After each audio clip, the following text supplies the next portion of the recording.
नमस्कार दोस्तों, स्वागत है आपका सीपी स्मार्ट क्लासेस में। दोस्तों 69,000 शिक्षक भर्ती के छात्रों के लिए एक बड़ी खबर है।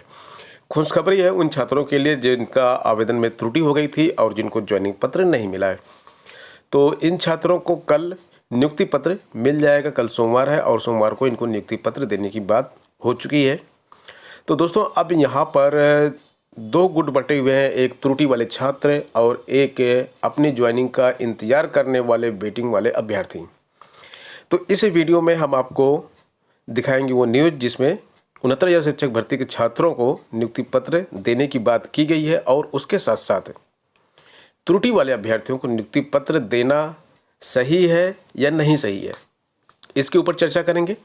थर्ड काउंसलिंग पर भी एक चर्चा करेंगे। थर्ड काउंसलिंग किस प्रकार होगी, कैसे होगी, कट ऑफ में आपको ऑलरेडी बता चुका हूँ, सीटों का अनुमान भी लगभग बता चुका हूँ और आपके जो रिव्यू मिले हैं उस पर चर्चा करेंगे इस वीडियो में।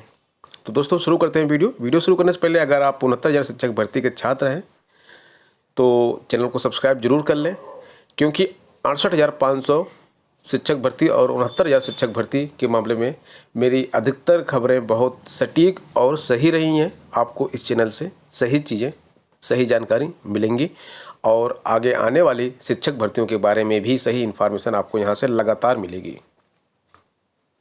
दोस्तों ये देखिए, यहाँ पे लिखा हुआ है कि 69,000 शिक्षक भर्ती त्रुटि संशोधन वाले अभ्यर्थियों को सोमवार को मिलेगा नियुक्ति पत्र। प्रयागराज की न्यूज़ है और इसमें ये लिखा है कि जिले में आवेदन में गलती करने वाले 80 अभ्यर्थियों को शनिवार को नियुक्ति पत्र नहीं मिल सका। बेसिक शिक्षा अधिकारी कार्यालय से सभी 80 अभ्यर्थी गलती सुधारने के लिए प्रत्यावेदन किया है। इसके प्रतिवेदन पर शुक्रवार को विचार के बाद जिला चयन समिति यह निर्णय नहीं ले सकी कि किस अभ्यर्थी को नियुक्ति पत्र दिया जाए। ऐसे में बीएसए की ओर से तय तिथि पर नियुक्ति पत्र जारी नहीं किया जा सका। पता चला है कि कुल 80 अभ्यर्थियों में से 15 से 20 अभ्यर्थियों का नियुक्ति पत्र रोका जा रहा है। नियुक्ति पत्र नहीं मिलने पर शिक्षक भर्ती के अभ्यर्थियों ने जिलाधिकारी कार्यालय पहुंचकर नियुक्ति दिए जाने की मांग की है। जिलाधिकारी कार्यालय पहुंचे अभ्यर्थियों को आश्वस्त किया गया कि उन्हें सोमवार को नियुक्ति पत्र दिया जाएगा।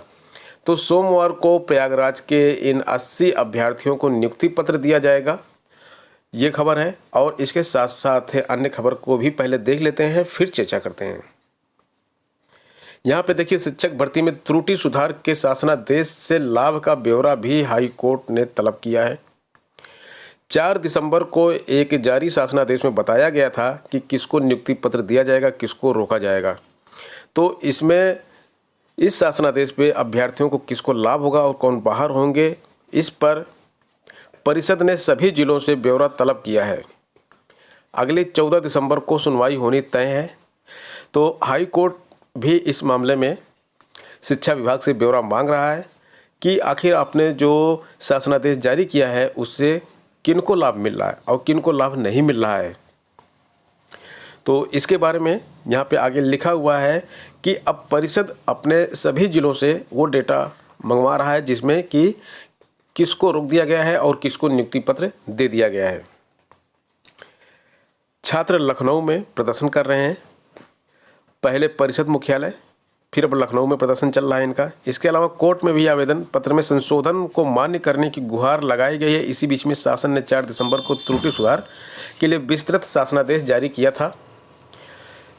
इसमें बेसिक शिक्षा अधिकारियों को निर्देश दिया गया था कि किसको लाभ दिया जाए, किसको ना दिया जाए। आशुतोष कुमार श्रीवास्तव व अन्य बनाम उत्तर प्रदेश राज्य अन्य की विशेष अपील दाखिल करके मौका देने की गुहार लगाई गई। कोर्ट ने विभाग से पूछा शासनादेश में कितने अभ्यर्थियों को लाभ होगा और कितने को अनर्ह किया जाएगा। तो अब परिषद इसकी इन्फॉर्मेशन जुटा रहा है। और यहाँ पे ये भी लिखा है कि बीएसए संजय कुशवाहा ने, प्रयागराज के जो बीएसए हैं, उन्होंने बताया कि समिति ने शासन के दिशा निर्देशों को ध्यान में रखते हुए सभी प्रकरण पर विचार किए। कई अभ्यर्थी शनिवार को नियुक्ति पत्र लेने के लिए बेसिक शिक्षा अधिकारी कार्यालय पहुंच गए। वहां उन्हें किसी भी तरह का जवाब नहीं दिया गया। इस पर अभ्यर्थी डीएम कार्यालय पहुंचे और अपनी बात रखी। इस प्रकरण में बीएसए से बात कर स्थिति को स्पष्ट किया गया। अभ्यर्थियों को बताया गया कि सोमवार को उन्हें नियुक्ति पत्र दे दिए जाएंगे। तो अब दोस्तों मुद्दा ये बनता है कि जो त्रुटि किए हैं एप्लीकेशन में, उनको नियुक्ति पत्र देना उचित है या अनुचित है? तो अगर त्रुटि वाले अभ्यर्थियों की माने तो बिल्कुल अनुचित है, वो बिल्कुल उचित है, क्योंकि उन्होंने परीक्षा पास की है, तो ये उचित होता है यहाँ पर। लेकिन वेटिंग वाले छात्रों की अगर सुने तो वो कहेंगे अनुचित है। ठीक है, अनुचित है। लेकिन अगर इन सब से हटकर जो इस भर्ती में नहीं है, अगर उनकी राय ली जाए, तब क्या ये निष्कर्ष निकलना चाहिए, क्योंकि जो इस भर्ती में नहीं है वही स्पष्ट राय दे सकते हैं, क्योंकि उनको किसी भी प्रकार का लाभ नहीं होगा। तो देखिए यहाँ पर क्या होता है कि अगर आपने 430 नंबर आपको भरने हैं, प्राप्तांक आपने 435 भर दिया, ये बाय मिस्टेक हो गया, साइबर कैफ़े की गलती से हुआ। साइबर कैफ़े में अधिकतर लोग फॉर्म भरवाते हैं, शिक्षक भर्ती के बहुत सारे फॉर्म साइबर कैफ़े में भरे जाते हैं, या फिर किसी रिलेटिव से भरवाए जाते हैं। महिलाएं बहुत ज़्यादा संख्या में आवेदन करती हैं, तो उनके भाई, पिता या फिर कोई अन्य रिलेटिव जो है इस फॉर्म को भरते हैं, क्योंकि उनको कंप्यूटर पे ऑनलाइन फॉर्म भरने का इतना अच्छा अनुभव नहीं होता है। तो यहाँ पर कभी कभी इस तरह की गलतियाँ हो जाती हैं। 435 हो गया, मेल का फीमेल हो गया, फीमेल का मेल हो गया, इस तरह से जेंडर चेंज हो गया, प्राप्तांक पूर्णांक की गलती हो जाती है। तो जो गलतियाँ मेरिट को प्रभावित करती हैं, उसमें अगर नियुक्ति पत्र दिया जाता है तो एक हिसाब से देखा जाए तो ये तो अनुचित है, क्योंकि आपने मेरिट को प्रभावित किया है। आपकी वजह से पूरी की पूरी शिक्षक भर्ती प्रक्रिया प्रभावित हो जाएगी। तो क्यों ना आपको डिबार करके बाहर किया जाए।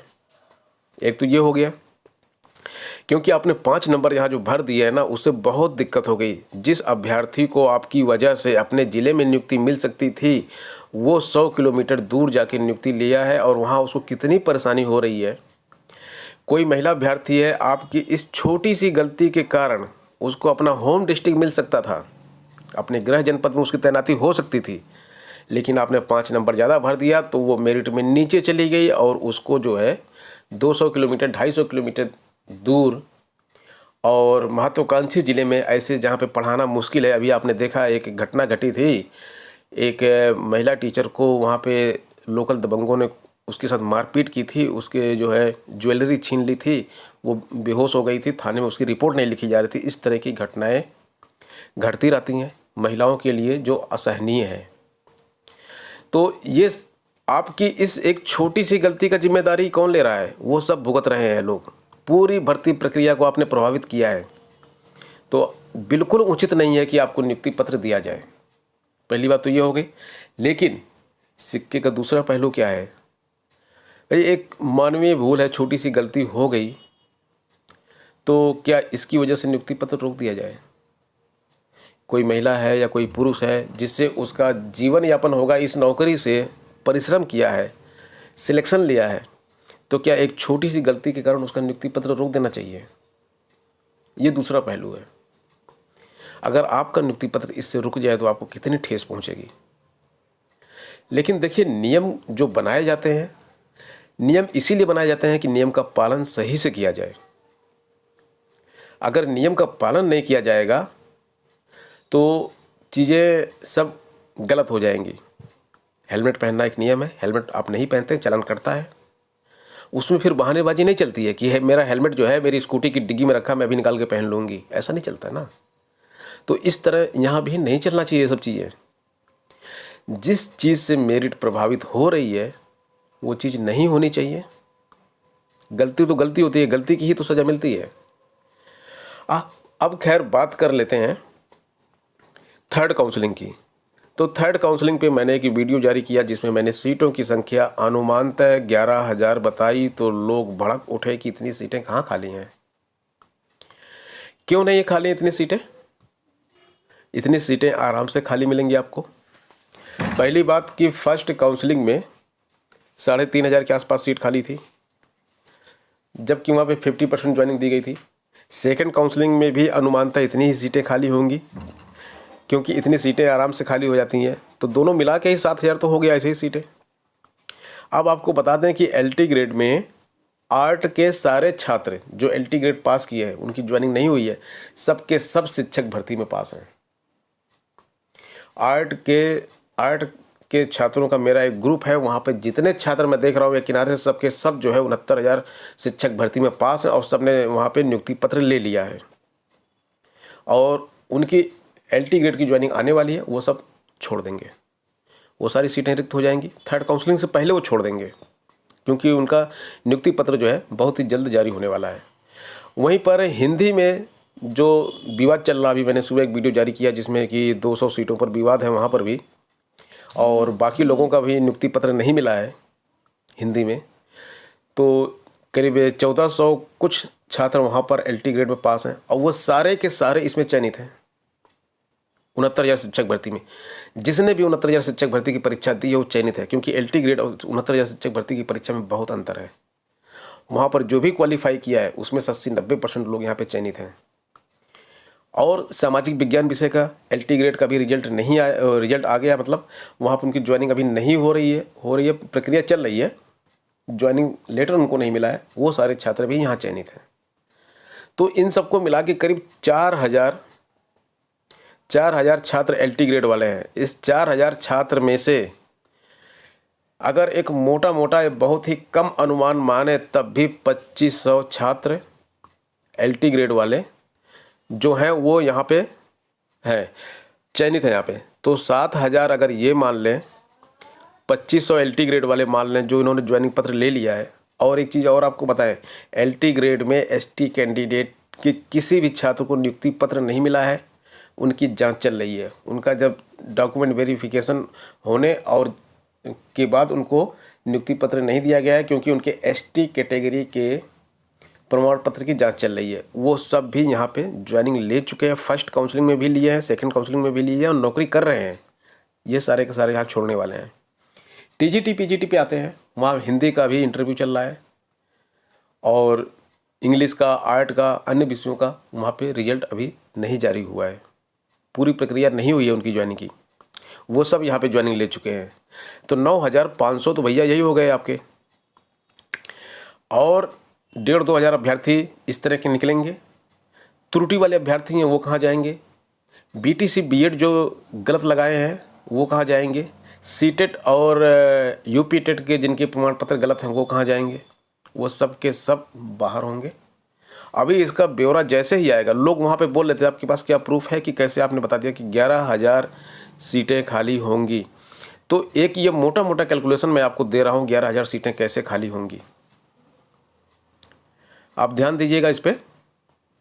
अब बाकी कट ऑफ की बात करते हैं, तो कट ऑफ तो मैं आपको ऑलरेडी बता ही चुका हूँ और उस कट ऑफ तक मेरे हिसाब से आप लोग सेफ हैं और उम्मीद करते हैं कि आप सबकी ज्वाइनिंग होगी उस कट ऑफ तक। और जो वेटिंग में जो निराश बैठे हुए हैं 11,000 लोगों को नौकरी मिलनी चाहिए।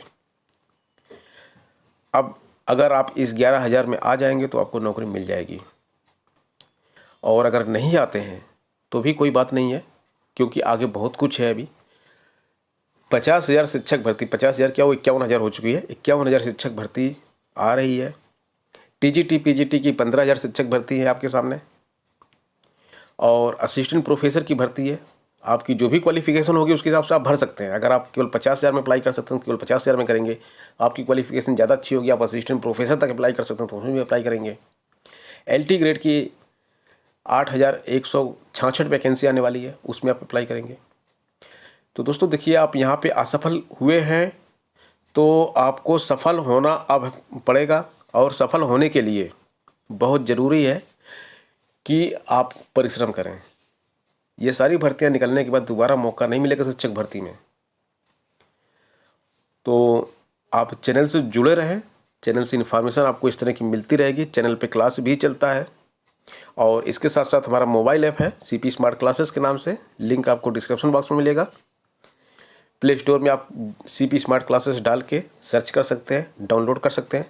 वहाँ पे मैं ऑनलाइन क्लासेस आपके लिए लेकर आया हूँ, और केवल उन अध्यापकों से पढ़वा रहा हूँ जो TGT PGT LT ग्रेड इन सब परीक्षाओं में टॉपर रहे हैं। NVS है, KVS है, इन सब परीक्षाओं में जो टॉपर रहे हैं उन्हीं से केवल क्लास कराई जा रही है। वही आपको बताएंगे कि सफल कैसे होंगे। क्योंकि उन्होंने एक नहीं कई परीक्षाएं पास की हैं। तो आप एक बार ज़रूर मोबाइल ऐप डाउनलोड करें और जो कोर्स हमारे चल रहे हैं उसको विजिट करें। तो ठीक है दोस्तों, ये थी आज की अपडेट। मिलते हैं नेक्स्ट वीडियो में नई अपडेट के साथ। आपके जो भी कमेंट्स हैं, एक चर्चा थी, आपके जो भी विचार हैं, मैं गलत हूँ मैं सही हूँ, आप कमेंट बॉक्स में ज़रूर कमेंट कीजिए। आपका अनुमान क्या है? क्या इतनी सीटें रहेंगी? क्या त्रुटि वालों को नौकरी देनी चाहिए, नहीं देनी चाहिए? आपका जो भी है सभ्य भाषा में कमेंट जरूर करें, क्योंकि एक चर्चा है, कोई निष्कर्ष नहीं है इसका। चर्चा के बाद ही निष्कर्ष निकलता है। तो मिलते हैं दोस्तों नेक्स्ट वीडियो में नई अपडेट के साथ। धन्यवाद।